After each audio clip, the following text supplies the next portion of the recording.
Yosa, kembali lagi di Kakoi Anime. Dan ya, ini dia full manga One Piece chapter 1083 yang berjudul Kebenaran di Hari Itu. Dimana chapter kali ini ditemani dengan suatu cover request sepertinya yang bertemakan Doflamingo di sana tengah berada di semacam pulau dan tengah bersandar yang di depannya ada seekor bayi unggas atau flamingo yang kepalanya benjol. Sementara terlihat di sini kalau Dovi ingin memberikan semacam hasamplas kepada anak unggas tersebut. Nah, di awal chapter kali ini, Shin berada di Pulau Kamabaka, lebih tepatnya di istana kerajaan Kamabaka, di mana kita bisa melihat kastilnya sangat wow, sementara orang-orang berada di halaman luar kastil itu, dan kita mendapatkan dialog seseorang yang berkata, "Kami terima setiap hal yang akan kami lakukan." Sementara itu, di sini juga ada komentar editor yang bertanya apa yang dilihat oleh Sabo. Lalu di panel berikutnya, Shin menuju ke dalam kastil yang di sana ada Sabo yang tengah menjelaskan kepada Dragon kalau 3 misi utama mereka yang mereka emban saat pergi ke Marijoa bisa dibilang sukses. Di mana Sabo mengatakan kalau kami secara resmi menyatakan perang dengan menghancurkan simbol Tenryubito serta pula membebaskan para budak sebanyak mungkin. Di mana di panel berikutnya Sabo menjelaskan kalau akhirnya kami berhasil menemukan dan juga menghancurkan cadangan makanan yang berada di Marijoa. Dan di sini Dragon bertanya, jadi apa yang runtuh karena itu? Namun Sabo menjelaskan kalau tidak ada, tapi kami mendapatkan perhatian dan angkatan laut mengirimkan banyak senjata besar.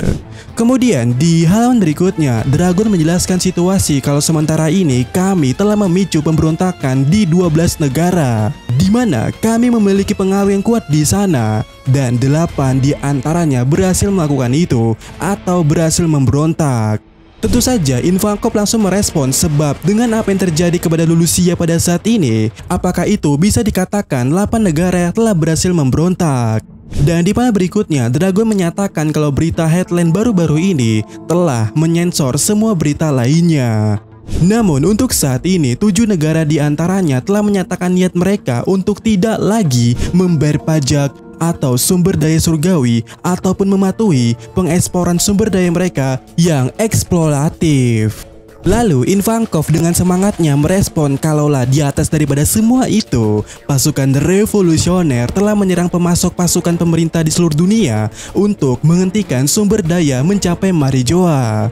Di mana di sini Ivankov mengatakan kalau mereka mengatakan lokasi tinggi Marijoa bisa menjadikan suatu benteng yang tak tertembus. Lalu di halaman berikutnya dengan wajah yang seram Ivankov mengatakan, walaupun benteng tak tertembus itu, tapi kami akan lihat bagaimana mereka suka hidup dalam pengawasan pengepungan. Dan pada akhirnya mereka akan mencari apa itu hidup dan kemiskinan serta kelaparan. Dan ya, itulah yang disebut dengan hasil. Sementara itu, di sini Dragon berkata kalau secara dasarnya pasukan revolusioner tidak memotong atau memblok semua persediaan mereka, tapi kami memeras mereka perlahan dengan pasti, dan mereka pada saat ini harus berjuang sekarang pula. Dan di panel berikutnya, Dragon menjelaskan kalau musuh kita ini bukanlah musuh yang hanya diam saja. Pertarungan sesungguhnya akan benar-benar dimulai ketika mereka menggerakkan atau memerintahkan pasukan Holy Knight, di mana kita bisa melihat siluetnya ada di sini.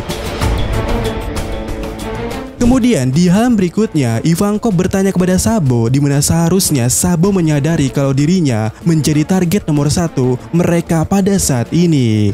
Dan di sini Ivankov juga bertanya apakah dia harus memanggilnya dengan sebutan Kaisar Api. Sementara itu, Sabo mengatakan kalau dia tidak terlalu panas dengan nama itu. Kemudian di sisi lainnya, Dragon mengatakan kalau tidak peduli apa kebenaran di balik pembunuhan Raja Cobra, laporan berita sudah menjadikan kau pahlawan di mata para revolusioner di seluruh dunia ini. Serta kemudiannya Dragon menjelaskan kalau angka penguasa dalam pemerintah dunia dibenci karena menjadi monster setengah manusia. Meskipun ada banyak penguasa ganas, serakah dan tak layak, juga ada jumlah penguasa yang cerdas serta adil, di mana Raja Cobra dari Alabasta ada di kelasnya sendiri. Semua orang menganggapnya untuk menjadi penguasa yang luar biasa. Dan sesungguhnya misi informasi tersebar lebih cepat dari nuansa seperti itu. Dan kemudian setelah Dragon panjang lebar mengatakan itu, Sabo meresponnya kalau ini mungkin dingin untuk dikatakan. Tetapi Sabo mengaku saat dirinya merasa buruk atas apa yang terjadi pada Raja Kobra. Sabo berpikir kalau dia bisa hidup dengan cara seperti itu jika itu membantu menyebabkan api pemberontakan. Bisa dikatakan Sabo siap melakukan apa saja asalkan tujuannya adalah itu. Kemudian di panel berikutnya terlihat Sabo meminum di sini. Sementara Ivankov mengatakan kalau dirinya atau Sabo tidak tergoyahkan dan juga bertanya-tanya apa yang benar-benar terjadi. Apa ada kebenaran di balik skop ini? Sementara kita ditunjukkan koran yang memperlihatkan Raja Kobra yang mati. Sementara di sebelahnya ada Sabo yang tengah berdiri di sana. Dimana kemudiannya Ivankov mengatakan kalau semua orang meneteskan air matanya karena itu. Sangat berusaha pula untuk menemukan penjelasannya karena semua orang pada saat ini sudah hilang untuk mempercayaimu, Sabo. Sembari di sini kita juga melihat ya wajah Dragon yang tampaknya seperti marah ataupun semacamnya. Sementara itu atau kemudiannya di panel berikutnya Sabo mulai melihat dan membaca berita tentang dirinya itu. Dan kita mendapatkan wajah Sabo yang sangat kaget membaca hal itu. Dan di sini tidak ada penjelasan lebih detailnya, di mana kemudiannya di halaman berikutnya terjadi flashback saat insiden di Marijoa itu. Dan di sini narator menjelaskan latar waktunya, yang mana waktunya adalah 1 bulan yang lalu di rumah dewa di Tanah Suci Marijoa, yang mana pula tidak lama setelah Reverie dimulai. Dan di sini kita bisa melihat terjadi ledakan yang cukup besar di suatu area, dan seketika para Tenryubito kocar-kacir gak jelas menjauh dari area itu. Dimana salah seorang menjelaskan kalau itu adalah ulah dari 4 kapten. Mereka meledakkan gudang-gudang para penyusup bersama tentara revolusioner. Kemudian di panel berikutnya mereka menegaskan juga kalau ini luar biasa karena untuk pertama mereka menyerang simbol tercinta Tenryubito dan sekarang mereka mengambil stok makanan mereka pula. Dan di sini juga terlihat Tenryubito yang meminta untuk memanggil semua penjaga dan meminta mereka untuk mengeksekusi penyusup itu.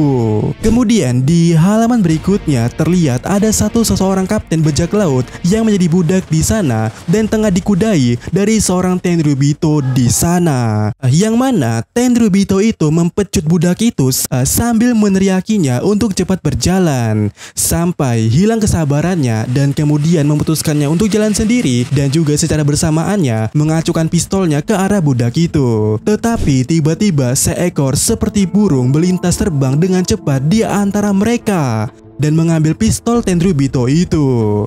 Tentu saja Tenryubito itu kaget dan bertanya siapa dia. Namun entah apakah Karasu menjawabnya atau tidak. Di sini Karasu mengatakan jelaga berkokok, dan di saat yang sama dia membuat gagak dari tubuh hitamnya itu, di mana gagak ini pergi menuju budak tadi dan mengatakan untuk kepadanya pergi atau kabur ke arah timur kota. Tentu saja budak tadi yang awalnya bingung langsung mengokekan akan perintah tadi itu. Sementara di sisi lainnya terlihat Cyberpol muncul di sana dan kemudian menembaki Karasu dengan pistol mereka itu sambil berkata kalau itu adalah pasukan revolusioner. Tetapi tubuh Karasu tembus dengan peluru-peluru itu yang ditembaki oleh sejumlah kroco di sana, sampai pada akhirnya kita melihat di panel berikutnya tubuh Karasu hancur dan menyebar serta pergi menuju ke belakang para kroco itu.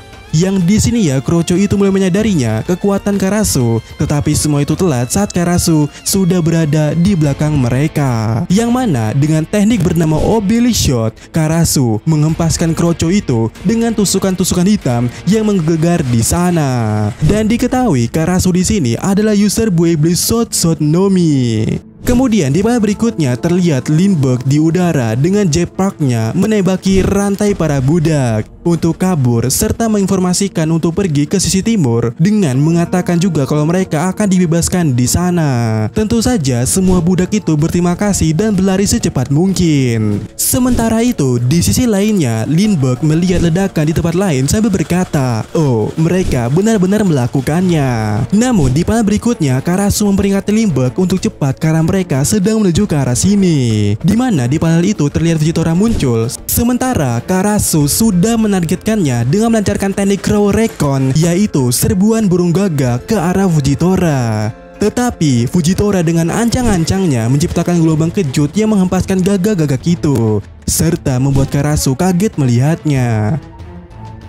Kemudian scene dipotong ke tempat lainnya, dan itu di halaman berikutnya. Terlihat Morley tengah baku pukul dengan Aramaki yang telah memasuki mode pohonnya. Dan di sana pula terlihat Morley telah memotong tangan Aramaki serta menusukkan senjatanya ke tangan Aramaki yang lainnya. Yang dengan raut wajah yang marah, Aramaki di sini mengatakan, "Astaga, anak ini pasti suka bermain kasar." Serta Aramaki mengatakan kalau seorang Morley sudah menghancurkan kota, dan sekarang kau tinggal katakan di mana pemimpinmu itu pergi. Dan juga kau tidak perlu mengendus seperti itu, kau pria kotor. Di mana teriakan Aramaki itu langsung dibalas oleh Tenryubito yang ada di sana dengan mengatakan kalau Aramaki ini sama saja. Di mana memang betul pada saat ini pohon Aramaki yang tumbuh di sana juga ikut menghancurkan kota. Dan di sini Tenryubito itu mengatakan, "Perhatikan di mana kau bermain. Woi Aramaki, kau sialan.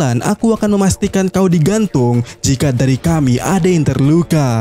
Di mana mendengar itu ya, Aramaki mengatakan, "Sialan, tidak mungkin bertarung di sini," dan keluarlah dari jalan. Kemudian seseorang bertanya kepada Fujitora, "Oi Fujitora, apa yang akan kau lakukan?" Di mana dalam posisi kuda-kuda menarik pedangnya, Fujitora mengatakan kalau dia ingin memanggil meteor jatuh ke sini. Tentu saja orang itu menghentikan Fujitora dengan berkata, "Jangan jadi idiot bego, itu ide yang mengerikan." Sementara itu di panel berikutnya kita melihat sejumlah kota telah menjadi lunak berkat kemampuan Morley, dan juga ada sejumlah orang di sana yang ternyata adalah pasukan Shippinen tengah memantau kejadian itu. Di mana mereka mengatakan kalau ada dua admiral di sana. Jika kita berada di mana saja selain di rumah dewa, seharusnya kekuatan mereka itu bisa menghancurkan medan pertempuran yang sangat mutlak. Ya, pasukan Shippinen terkesan melihat itu. Kemudian di halaman berikutnya, scene beralih ke tempat Sabo yang tampaknya berada di dalam istana Marijoa. Terlihat Karasu menanyakan kunci kera para budak kepada Sabo, dan Sabo menjawab kalau dia hanya menemukan tempatnya di mana dan itu tidak akan lama lagi. Dan kemudiannya terlihat Sabo bergerak dengan kekuatan merah-merah nominya, dan setelah itu dia menghubungi Lindbergh dan melaporkan kalau Kuma berada di kastil Pangea pula. Dan Sabo melaporkan kalau pada saat ini Kuma bersama dengan duo ayah dan anak Saindam itu dan juga Carlos. Mereka berencana untuk balas dendam di pengadilan umum, dan nampaknya mereka tidak menyerah untuk mendapatkan Shirahoshi.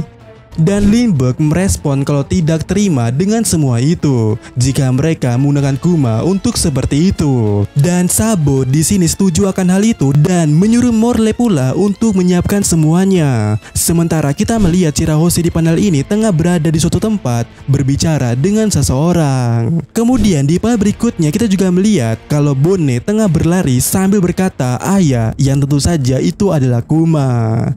Kemudian di halaman terakhir pada chapter kali ini kita melihat Vivi bertemu dengan CP0 Lucy, di mana dia meminta buzz off karena Vivi ingin memiliki bantuan dari wakil Admiral Garp. Namun Lucy mengatakan untuk jangan khawatir karena kami akan melindungimu. Tapi Vivi mengatakan, "Hah? Seperti Anda melindungi Shirahoshi? Oh tunggu, Anda tidak bisa. Dan makhluk aneh tadi pasti akan menargetkan dia lagi." Sementara di sisi lainnya kita melihat Raja Cobra berada di gerbang pintu masuk ke ruangannya Gorose. Di mana di sini ya Caka Topel mengatakan kalau dirinya sangat takut sejatinya. Pasalnya hanya Raja Cobra saja yang diizinkan masuk bertemu dengan Gorose. Tetapi di sini Raja Cobra mengatakan, "Oi, Caka, Pel, ini tidak akan lama dan membosankan bagi kalian untuk menunggu di luar. Ini akan jauh lebih baik menggunakan waktu kalian untuk mencari Vivi, karena dia selalu menjadi orang jahat. Kau tidak bisa membiarkan dari pandanganmu sedetik pun." Dan ya, chapter kali ini berakhir di sini, yang katanya tidak libur untuk minggu depan. Nah, daripada chapter 1083 ini ada banyak hal menarik di dalamnya. Salah satunya terkait daripada Holy Knight. Sementara untuk yang lainnya seperti apa cara Sabo membawa Kuma, ataupun bagaimana Raja Goblin mati, atau bagaimana Bonnie berada di Egghead, serta kemudiannya kenapa pada saat ini Vivi berada sama Morgan, itu besar kemungkinannya akan terjawab di next chapter. Jadi kita tidak perlu membahasnya terlalu berat karena ada satu hal yang lebih menarik lainnya, yaitu Holy Knight. Nah, berbicara soal Holy Knight, terlalu singkat jika kita membahasnya di sini. Dan Yumin sendiri pun sudah menyiapkan materi ataupun teori atau semacamnya untuk Holy Knight itu. Min, apakah ada clue mengenai siapa anggota Holy Knight itu di cover? Oh, jelas ada. Jadi sampai ketemu lagi di video selanjutnya. Yos.